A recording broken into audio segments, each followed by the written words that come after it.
Hola, bienvenidos al día 328 del reto 366-2024. El devocional de hoy lleva por título ¿Dónde está Dios? Elie Wiesel nació en una familia judía en Rumania. Era solo un adolescente cuando él y su familia fueron cercados por los nazis y llevados a Auschwitz primero y luego a Buchenwald. En su libro La Noche ofrece un relato aterrador e íntimo de los horrores que paulatinamente soportó. La muerte de sus padres y de su hermana de 8 años, y después la pérdida de su inocencia de manera cruel. En el prólogo del libro, Francois Mauriac escribe sobre su encuentro con Elie Wiesel. Entre otros horrores, Wiesel y sus compañeros de prisión fueron obligados a observar el ahorcamiento de un niño por parte de los alemanes. Seguía vivo cuando Wiesel pasó por delante y oyó a alguien detrás de él preguntarse en voz alta: ¿Dónde está Dios? ¿Dónde está? Y oí una voz dentro de mí que le respondía: ¿Dónde está Él? Aquí está. Aquí está colgando aquí en esta horca. Francois Mauriac continúa diciendo: y yo, que creo que Dios es amor, ¿qué respuesta podía darle a mi joven interlocutor? ¿Qué le dije? Le hablé del otro judío, aquel hermano crucificado, que tal vez se parecía a él y cuya cruz conquistó el mundo. Le expliqué que lo que había sido un obstáculo para su fe se había convertido en una piedra angular para la mía, y que la conexión entre la cruz y el sufrimiento humano sigue siendo, a mi juicio, la clave del misterio insondable en el que se perdió la fe de su infancia. Eso es lo que debería haberle dicho a aquel niño judío, pero lo único que pude hacer fue abrazarlo y llorar con él. Sus palabras apuntan a la respuesta más profunda a la pregunta: ¿dónde está Dios? Dios está en Cristo. Él estaba en la cruz cargando nuestros pecados en su cuerpo. Ahora, el crucificado está entre su pueblo. No solo ha sufrido por ti, sino que ahora sufre contigo. En el Antiguo Testamento, el tabernáculo y más tarde el templo era el lugar donde la gente iba a encontrarse con Dios. Como vemos en nuestro pasaje del Antiguo Testamento de hoy, aquel lugar era la casa de Dios.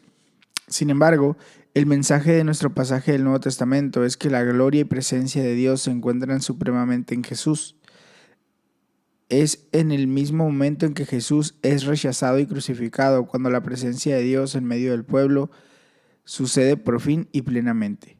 A partir de ese momento ya no hay necesidad de un templo físico. La única iglesia física de la cual habla el Nuevo Testamento es la edificada por la familia de Dios, fundada y edificada sobre Jesús, la piedra angular clave. El templo santo en el Nuevo Testamento es uno hecho de piedras. En otras palabras, de nosotros. Ese lugar es la nueva morada de Dios. Salmo 132. Vamos a leerlo en la nueva versión internacional. Señor, acuérdate de David y de todas sus penurias. Acuérdate de sus juramentos al Señor, de sus promesas al poderoso de Jacob. No entraré a mi casa ni iré a mi cama. No me permitiré cerrar los ojos, ni siquiera el menor pestañeo, antes de hallar un lugar para el Señor, una morada para el poderoso de Jacob. En Efrata oímos hablar del arca, dimos con ella en los campos de Yagar. Vayamos hasta su morada, postrémonos ante el estrado de sus pies. Levántate, Señor, ven a tu lugar de reposo, tú y tu arca poderosa. Que se revistan de justicia tus sacerdotes, que tus fieles canten jubilosos. Por amor a David tu siervo, no des la espalda a tu ungido. El Señor ha hecho a David un firme juramento que no revocará. A uno de tus propios descendientes lo pondré en tu trono. Si tus hijos cumplen con mi pacto y con los mandatos que les enseñaré, también sus descendientes te sucederán en el trono para siempre. El Señor ha escogido a Sión. Su deseo es hacer de este monte su morada. Este será para siempre mi lugar de reposo. Aquí pondré mi trono porque así lo deseo. Bendeciré con creces sus provisiones y saciaré de pan a sus pobres. Revestiré de salvación a sus sacerdotes y jubilosos cantarán sus fieles. Aquí haré renacer el poder de David y encenderé la lámpara de mi ungido. A mis enemigos los cubriré de vergüenza, pero él lucirá su corona esplendorosa. Vamos a ir al devocional para leer el comentario. Dice así: encuentra la casa de Dios. El deseo del corazón de David era honrar a Dios y ponerlo por encima de toda comodidad material. El pueblo dijo: vayamos hasta su morada, postrémonos ante el estrado de sus pies. Levántate, Señor, ven a tu lugar de reposo. El Señor ha escogido a Sión. Su deseo es hacer de este monte su morada. Dios aseguró: este será para siempre mi lugar de reposo. Oramos: Señor, anhelo tu presencia. Es bueno adorarte ante el estrado de tus pies. Gracias porque el día de Pentecostés, cuando el Espíritu de Dios fue derramado, tu presencia vino a vivir en tu pueblo y entre tu pueblo. Vamos a leer 1 de Pedro 2, del 4 al 25. Cristo es la piedra viva, desechada por los seres humanos, pero escogida y preciosa ante Dios. Al acercarse a Él, también ustedes son como piedras vivas, con las cuales se está edificando una casa espiritual.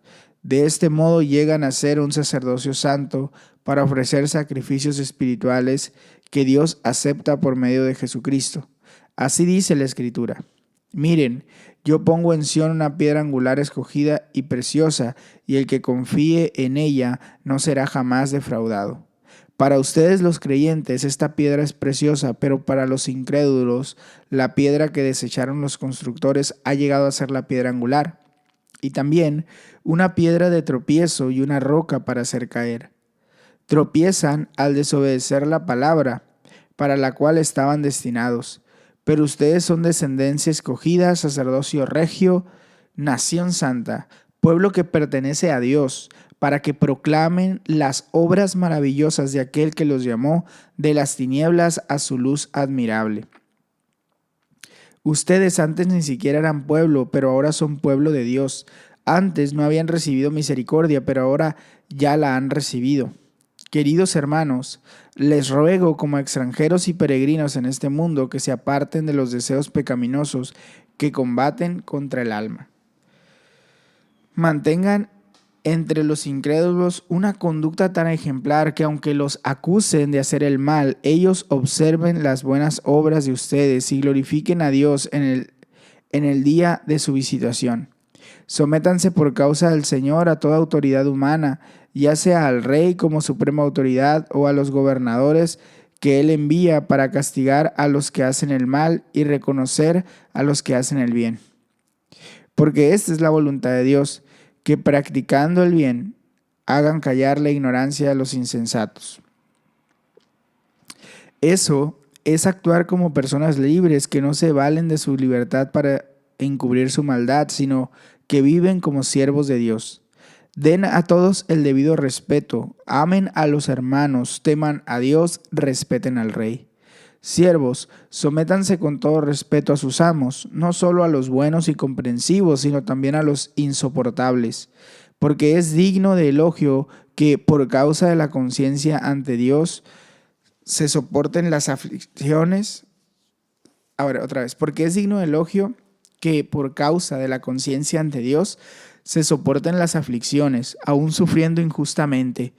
Pero ¿cómo pueden ustedes atribuirse mérito alguno si soportan que los maltraten por persistir en hacer el mal? En cambio, si sufren por hacer el bien, eso merece elogio delante de Dios.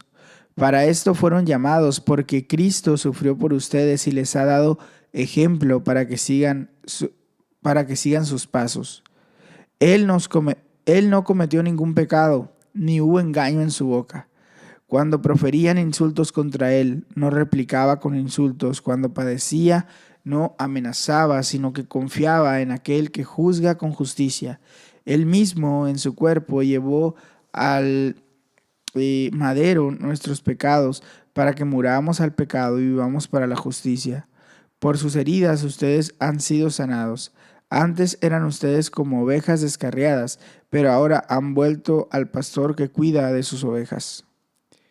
Vamos a leer el devocional en esta sección sobre Pedro. Dice lo siguiente: encuentra a Dios en Jesús. Jesús cambió todo. En Él es, la piedra angular de la nueva casa, la cual está edificada con gente. Jesús puede ser o la piedra angular clave o la piedra de tropiezo. Hoy en día todavía muchos ven a Jesús como una piedra de tropiezo, pero si lo conviertes en la piedra angular de tu vida y confías en Él, no serás jamás defraudado. Pedro está diciendo a todos los que creemos que estamos llamados a ser piedras vivas que edifican la casa espiritual que está construida sobre Jesús. Recientemente me ha impactado esta imagen de la iglesia como la casa de Dios. Cuando te encuentras con Jesús, vuelves a casa. Estos versículos contienen toda una serie de descripciones de aquella transición.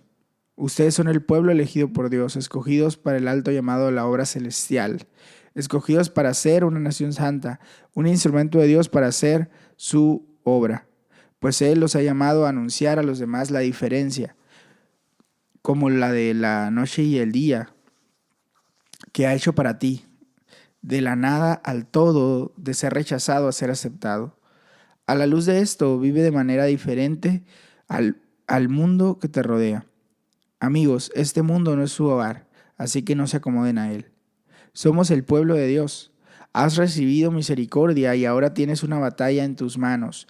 Es muy real y tienes que abstenerte de los deseos pecaminosos que combaten contra tu vida. Que no te sorprendan las acusaciones de hacer el mal. Busca vivir una vida que glorifique a Dios. En eso se incluirá respetar a las autoridades, practicar el bien, tratar a todos los que te encuentres con dignidad, amar a tu familia espiritual, no responder con insultos, sufrir por hacer el bien y confiar en aquel que juzga con justicia. ¿Cómo es esto posible cuando somos seres humanos pecadores? La respuesta de Pedro apunta a Jesús. Cristo mismo llevó nuestros pecados en su cuerpo sobre la cruz, para que nosotros muramos al pecado y vivamos una vida de rectitud. Cristo fue herido para que ustedes fueran sanados. Jesús cambia todo. Pedro se basa en Isaías 53, que profetiza de la manera en que el Mesías moriría en lugar de su pueblo. Aquello es lo que significa que la piedra angular fue rechazada. Aquella es la piedra angular de la fe, de tu fe, y así es como vuelves a la presencia de Dios. En la cruz, el lugar del sufrimiento se ha convertido en el lugar de salvación. Oramos, Señor, gracias por la nueva casa espiritual que estás construyendo, donde puedo experimentar la presencia de Dios. Vamos a leer Ezequiel 43 y 44. Entonces el hombre me llevó a la puerta que da al oriente. Vi que la gloria del Dios de Israel venía del oriente, en medio de un ruido ensordecedor, semejante al de un río caudaloso. Y la tierra resplandecía con su gloria. Esta visión era semejante a la que tuve cuando Él vino a destruir la ciudad de Jerusalén, también a la que tuve junto al río Quebar. Y caí rostro en tierra, cuando la gloria del Señor entró al templo por la puerta que daba al oriente. Entonces el Espíritu me levantó, me introdujo en el atrio interior y vi que la gloria del Señor había llenado el templo. Mientras el hombre estaba de pie a mi lado, oí que alguien me hablaba desde el templo. Me decía: hijo de hombre, este es el lugar de mi trono, el lugar donde pongo la planta de mis pies. Aquí habitaré entre los israelitas para siempre. El pueblo de Israel y sus reyes No volverán a profanar mi santo nombre con sus infidelidades ni con las ofrendas funerarias que presentan a sus reyes. Los israelitas profanaron mi santo nombre con sus abominaciones, pues colocaron su umbral y sus postes juntos a los míos, con tan solo un muro entre ellos y yo. Por eso, en mi ira los exterminé. Que alejen ahora de mí sus infidelidades y sus ofrendas funerarias a sus reyes, y yo habitaré en medio de ellos para siempre. Hijo de hombre, describe al pueblo de Israel el templo, con sus planos y medidas, para que se avergüencen de sus iniquidades. Y si se avergüenzan de todo lo que han hecho, hazles conocer el diseño del templo y su estructura, con sus salidas y entradas, es decir, todo su diseño, al igual que sus estatutos y sus leyes. Pon todo esto por escrito ante sus ojos, para que sean fieles al diseño y cumplan todos sus estatutos. Esta es la ley del templo. Todo el terreno que lo rodea sobre la cumbre del monte será un lugar santísimo. Tal es la ley del templo. Estas son las medidas del altar en codos, a razón de un codo y un palmo. Alrededor del altar había una fosa de un codo de hondo por un codo de ancho, con un reborde de un palmo, alrededor de toda la orilla. La altura del altar era la siguiente. Desde la fosa en el suelo hasta el zócalo inferior tenía 2 codos de alto y un codo de ancho, y desde el zócalo inferior hasta el zócalo superior medía 4 codos de alto y un codo de ancho. El lugar del fuego del altar medía 4 codos de alto, y desde allí se erguían 4 cuernos. El lugar del fuego del altar era un cuadrado perfecto de 12 codos de largo por 12 codos de ancho. El zócalo superior también era un cuadrado de 14 codos de largo por 14 de ancho, y alrededor de todo el altar había un reborde de medio codo. La fosa alrededor del altar tenía 1 codo de ancho, y las gradas del altar daban al oriente. Luego él me dijo: Hijo de hombre, así dice el Señor y Dios: el día que se construya el altar para ofrecer los holocaustos y para derramar la sangre, se deberán seguir estos estatutos. A los sacerdotes levitas, descendientes de Sadoc, que se acercan para ministrar delante de mí, les darás un novillo para que lo ofrezcan como sacrificio por el pecado, afirma el Señor y Dios. Luego tomarás un poco de la sangre. Con ella rociarás los 4 cuernos, las 4 esquinas del zócalo superior y todo el reborde que lo rodea. Así lo limpiarás y lo purificarás. Después tomarás el novillo del sacrificio por el pacto, y éste será quemado en el lugar señalado en el templo, fuera del santuario. Al segundo día ofrecerás como sacrificio por el pecado un macho cabrío sin defecto, y el altar quedará purificado de la misma manera que se purificó con el novillo. Cuando hayas terminado de purificarlo, ofrecerás un novillo y un carnero sin defecto, en presencia del Señor. Los sacerdotes lo rociarán con sal y los ofrecerán como holocausto al Señor. Diariamente, durante 7 días, ofrecerás un macho cabrío para el sacrificio por el pecado. También un novillo y un carnero del rebaño, ambos sin defecto. Durante 7 días los sacerdotes harán la ceremonia de purificación del altar y así lo limpiarán. De este modo quedará consagrado. Al cabo de estos 7 días y a partir del día 8 comenzarán a ofrecer sobre el altar los holocaustos y sacrificios de comunión de ustedes. Entonces yo los aceptaré, afirma el Señor y Dios. Ezequiel 44. El hombre me hizo regresar por la puerta exterior del templo, la que daba al oriente, pero estaba cerrada. Allí el Señor me dijo: esta puerta quedará cerrada, no se abrirá y nadie deberá entrar por ella. Deberá quedar cerrada porque por ella ha entrado el Señor, Dios de Israel. Tan solo el príncipe podrá sentarse junto a la puerta para comer en presencia del Señor. Deberá entrar por el vestíbulo de la puerta y salir por el mismo lugar. Después el hombre me llevó por el camino de la puerta del norte, que está frente al templo. Al ver que la gloria del Señor llenaba el templo, me postré rostro en tierra. Entonces el Señor me dijo: Hijo de hombre, presta mucha atención. abre bien los ojos y escucha atentamente todo lo que voy a decirte sobre los estatutos y las leyes concernientes al templo. Fíjate bien en quiénes pueden entrar al santuario y quiénes no. Adviértele a este pueblo rebelde de Israel, que así dice el Señor y Dios. Pueblo de Israel, basta ya de abominaciones. Ustedes dejaron entrar en mi santuario extranjeros, incircuncisos de corazón y de cuerpo, para que profanaran mi templo. Mientras tanto, ustedes me ofrecían alimentos, grasa y sangre, violando así mi pacto con todas sus abominaciones. En lugar de cumplir con su deber respecto de mis cosas santas, pusieron a extranjeros a cargo de mi santuario. Así dice el Señor y Dios: no entrará en mi santuario ningún extranjero incircunciso de corazón y de cuerpo, ni siquiera los extranjeros que habitan entre los israelitas. Tendrán que pagar por su iniquidad los levitas que se alejaron de mí cuando Israel se descarriaba para ir tras sus ídolos. Podrán ministrar en mi santuario como custodiados de las puertas. Podrán ministrar en mi santuario como custodios de las puertas y en algunos otros menesteres del templo. Ellos serán los que maten los animales para el holocausto y para el sacrificio que presenta el pueblo. Deberán estar dispuestos a servirlo.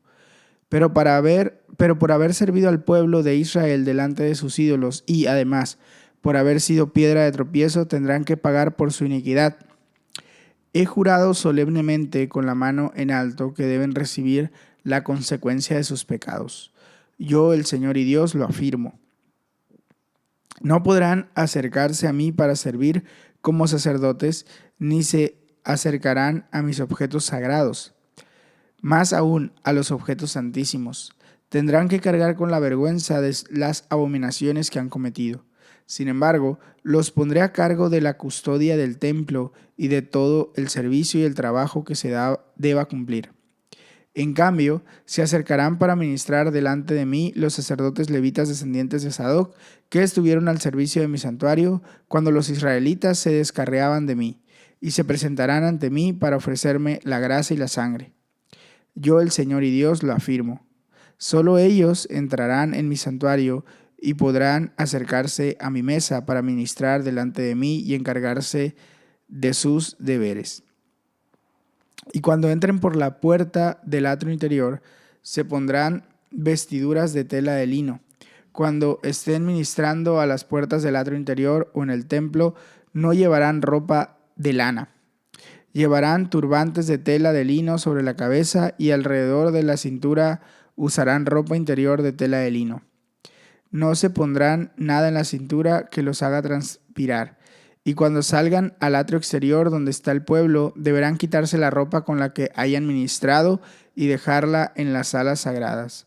Luego se cambiarán de ropa a fin de no consagrar al pueblo por medio de sus vestiduras.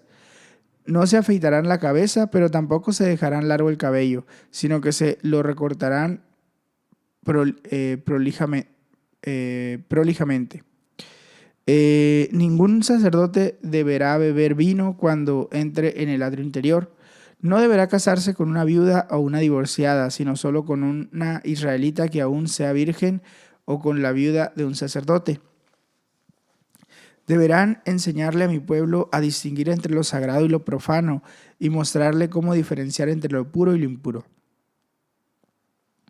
En cualquier pleito, los sacerdotes servirán como jueces y juzgarán según mis leyes. En todas mis fiestas observarán mis ordenanzas y mis estatutos. Deberán santificar mis sábados. El sacerdote no deberá acercarse a un cadáver para no contaminarse. Pero si el cadáver es de su propio padre o madre, hijo o hija, hermano o hermana soltera, entonces sí podrá contaminarse. Si queda contaminado, deberá purificarse y luego esperar 7 días. El día en que vuelva a entrar en el atrio interior del santuario para ministrar, deberá ofrecer su sacrificio por el pecado, afirma el Señor y Dios. Los sacerdotes no tendrán ninguna heredad, porque su heredad soy yo. Ustedes no les darán ninguna propiedad en Israel, su propiedad soy yo. Ellos se alimentarán de la ofrenda de cereal, la ofrenda por el pecado y la ofrenda por la culpa. Además, todo lo que los israelitas consagren al Señor será para ellos. También recibirán lo mejor de todas las primicias y de todas las ofrendas que ustedes presenten.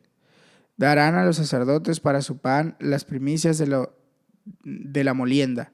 Así mi bendición reposará sobre los hogares de ustedes. Los sacerdotes no comerán ningún animal, sea ave o bestia, que sea encontrado muerto o despedazado por una fiera. Vamos a leer el comentario a esta lectura. Encuentra a Dios en la casa del Señor. El Espíritu de Dios hace que Jesús sea real para ti. Entonces el Espíritu me levantó y me introdujo en el atrio interior y vi que la gloria del Señor había llenado el templo. Jesucristo es la gloria de Dios, y el Verbo se hizo hombre y habitó entre nosotros, y hemos contemplado su gloria, la gloria que corresponde al Hijo unigénito del Padre, lleno de gracia y de verdad. Ezequiel ve a Jesús en su visión, la gloria de Dios de Israel. Todo alrededor de donde está Jesús se vuelve radiante. En la presencia de Jesús todo lo que podemos hacer es caer postrados y adorarlo. Y caí postrado sobre mi rostro. La gloria del Señor entró en el templo por la puerta. Cada vez que el pueblo de Dios se reúne en la adoración, por ejemplo, en un servicio de domingo, se espera que la gloria del Señor llene la casa. Esta es la razón por la cual la iglesia debe ser tan emocionante, poderosa y transformadora. Al leer el Antiguo Testamento, todos los sacrificios que tuvieron que hacer por sus pecados, recordamos que el libro de los Hebreos nos dice que aquello era una ilustración.